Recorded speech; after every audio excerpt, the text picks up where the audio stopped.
There are things that former President Donald Trump wants to talk about, like vaccines, and things he'd rather keep quiet, like what exactly happened in the White House leading up to January 6th.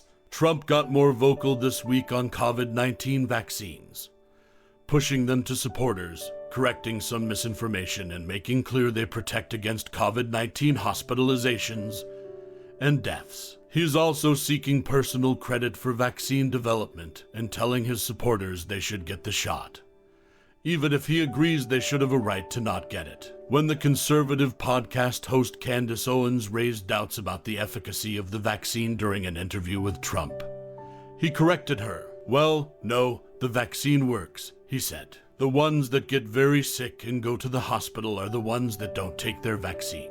But it's still their choice, and if you take the vaccine, you are protected." Owens released excerpts of the interview days after Trump had faced a smattering of boos from supporters when he talked during a Q&A with former Fox News host Bill O'Reilly about getting a booster shot. The two have been on a tour together with stops in Florida and Texas.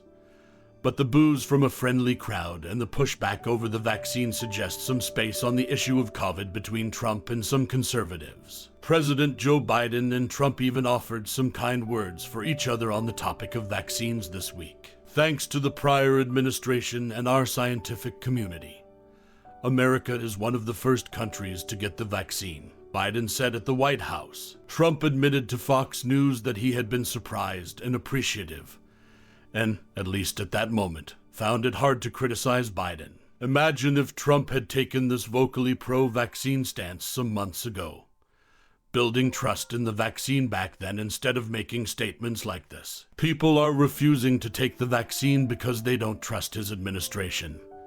They don't trust the election results, and they certainly don't trust the fake news, which is refusing to tell the truth, he said in a statement back in July as the Delta variant was taking hold. Trump's endorsement of vaccines aligns with most Republicans' views, but it may be an uphill battle to convince the holdouts. Trump has previously pushed Americans to get vaccinated, but he hasn't exactly shouted from the rooftops about it. He kept his own vaccination quiet until after he left office. CNN's Veronica Strackwallersee and David Wright note that Trump has frequently politicized the development and rollout of the vaccines and told the Wall Street Journal in September that he was unlikely to get a booster shot. He was also inconsistent on promoting science-backed recommendations to slow the spread of the virus and push disproven treatments for COVID-19.